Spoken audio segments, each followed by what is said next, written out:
Halo, apa kabar? Ngobrol lagi dengan Bung Rocky Gerung. Ini masih di jalan raya ya, masih di perjalanan bukan di jalan raya. Kalau di jalan raya bahaya nge-zoom seperti ini. Bung Rocky ini kemarin tanggal 1 September itu harga BBM itu naik tinggi ya, dan ini banyak orang ini gila-gilaan ini. Mereka menyebutnya begitu. Saya baca supaya nggak salah ini ya, datanya itu yang kelihatan naik sangat tinggi itu Dexlight. Jadi dari 13.950 itu naik jadi 16.350. Ini berapa? 2.500 rupiah ya. Pertamina Dex itu dari 14.350 jadi 16.900. Wah, ini naiknya juga sangat tinggi, ini naiknya sampai 2000-an, 2000-an 2.500-an juga.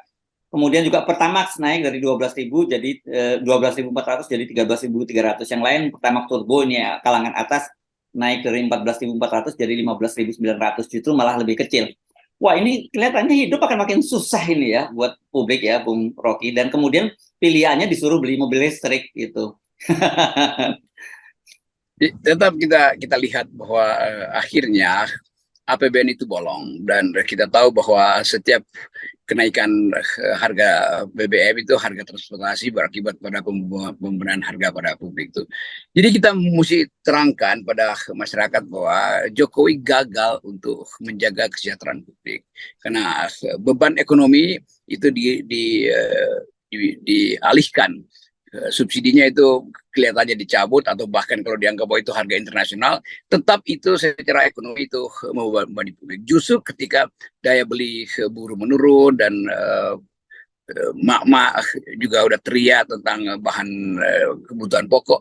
Jadi Pak Jokowi gagal untuk memelihara kemakmuran rakyat dan itu yang justru kita bandingkan dengan apa yang dia janjikan di awal. Justru di akhir masa presiden, masa kepemimpinannya, Jokowi menyengsarakan rakyat kan dasarnya cuma itu kan. Jadi dalam kampanye nanti itu ada isu bagus yaitu Jokowi dan Jokowi tetap cawe-cawe dalam politik, dia lupa untuk mensejahterakan rakyat. Jadi kita dimiskinkan oleh Jokowi itu. Dan itu saya kira kabar baik bagi siapapun yang akan mengusung kelanjutan dari Jokowi ya. Kan kemudian orang dengan gampang akan bilang, oke, kalau gitu dilanjutkan lagi harga-harga BBM naik. Kalau gitu dilanjutkan lagi utang yang naik. Kemarin kan kita bahas ya, bunga utang saja udah hampir tembus 500 triliun gitu. Kalau ditambah pokoknya itu bisa 1.000 bahkan sampai 1.100 triliun. Habis itu APBN kita. Jadi kita lihat bagaimana akibat dari ugal-ugalan Jokowi itu. Upaya untuk meninggalkan jejak melalui fasilitas-fasilitas yang mentereng, kereta cepat, segala macam itu, IKN, segala macam. Sementara buruh itu tidak dimungkinkan untuk menerima hak di atas kesejahteraan tuh.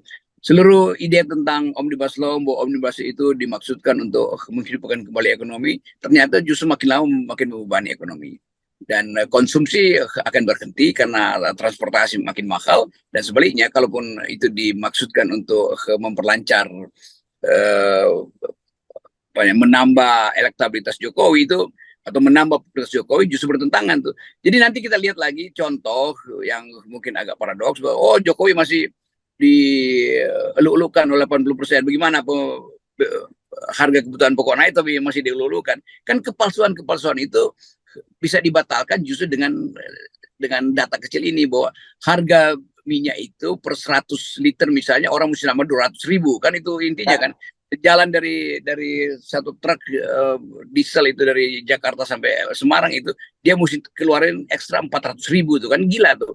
Jadi itu artinya beban pada konsumen. Tapi udah kita mau ngomong apa kalau kemampuan kita untuk menerangkan itu dibatalkan oleh semacam keyakinan bahwa kita masih bisa bayar utang kok dengan cara jual BUMN misalnya tuh.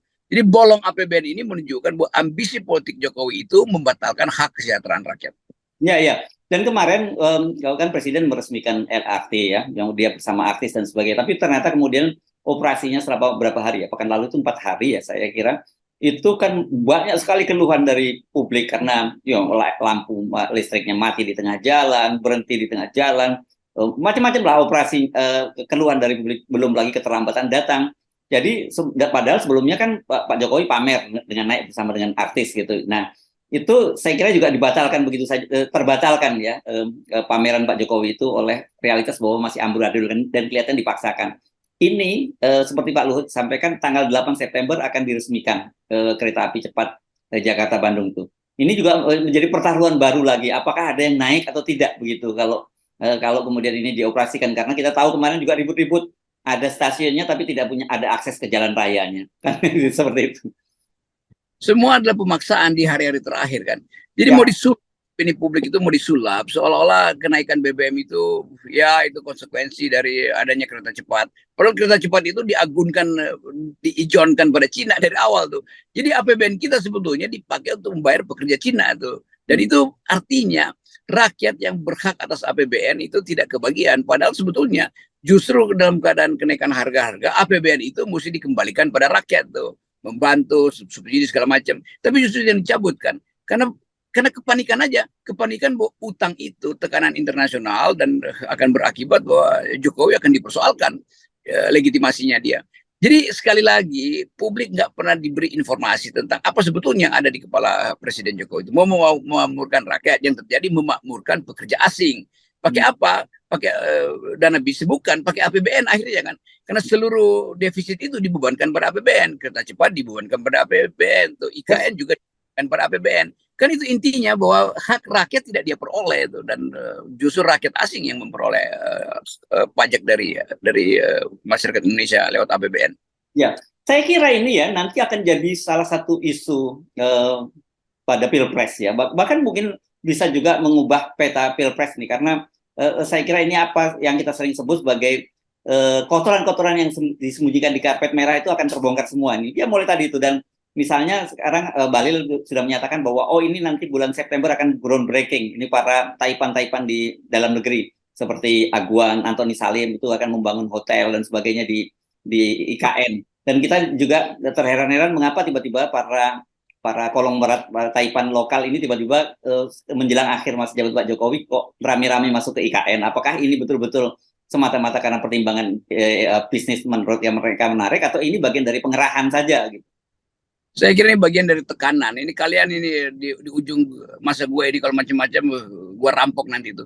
Jadi itu tidak bukan karena kalkulasi ekonomi kan. Taipan-taipan ini masuk di situ karena ingin ada akses politik, karena tidak ingin bisnis mereka itu dibatalkan.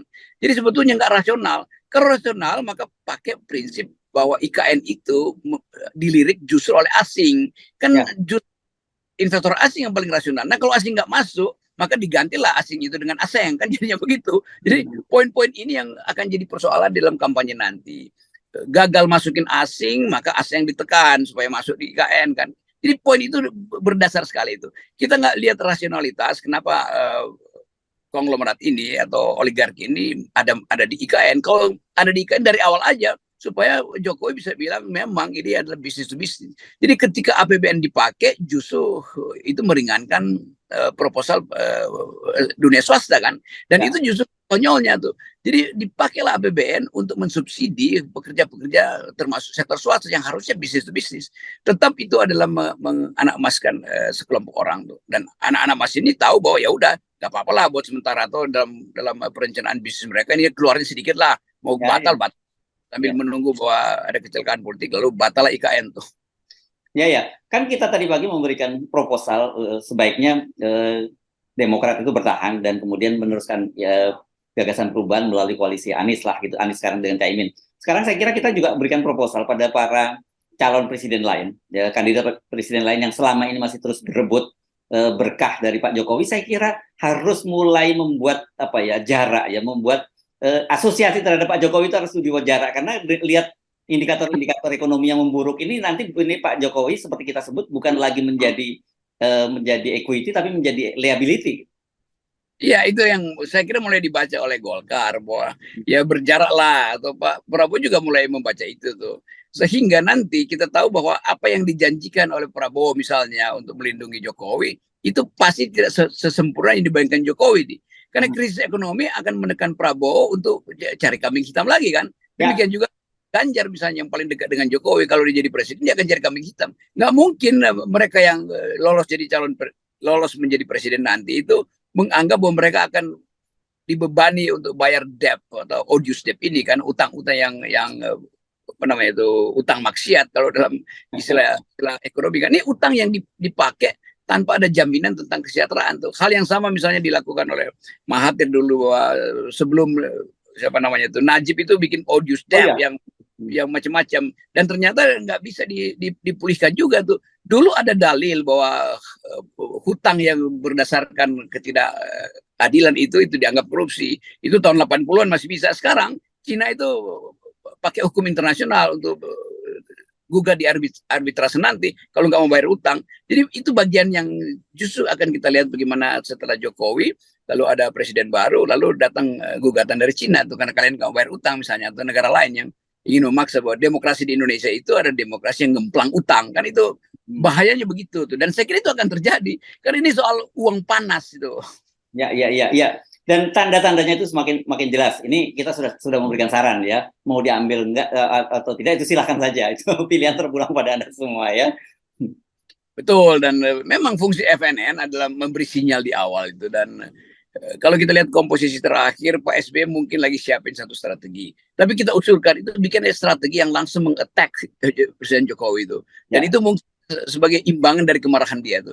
Jadi jangan kemarahan itu akhirnya berakhir pada semacam negosiasi dengan partai lain. Jadi tegak lurus sambil menunggu iklim baru yang mungkin kan di bulan November masih lama tuh. Keadaan internasional bisa berubah, kondisi masyarakat sipil yang makin susah untuk mengadukan nasib, buruh yang makin akan bergerak terus. Jadi peristiwa-peristiwa ke depan itu disebabkan oleh keadaan ekonomi yang buruk hari ini dan keadaan internasional yang nggak menentu. Itu bisa membatalkan semua pencapresan di depan tuh. Koalisi Prabowo juga mungkin menghitung baru dia, kalau NU nggak ada di tangan Prabowo bagaimana nasib dia tuh di Jawa Timur misalnya kan. Itu semua kalkulasi yang memungkinkan SBY mengatur taktik yang lebih sublim tapi lebih telak. Oke, baik. Terima kasih Bung Rocky. Tetap 0% kalau buat kita. Nggak pernah berubah ya. Sekali lagi kita cuma ngoceh-ngoceh ya, kita cuma berupaya untuk memberi wake up call atau early warning sinyal. Oke, terima kasih. Yes.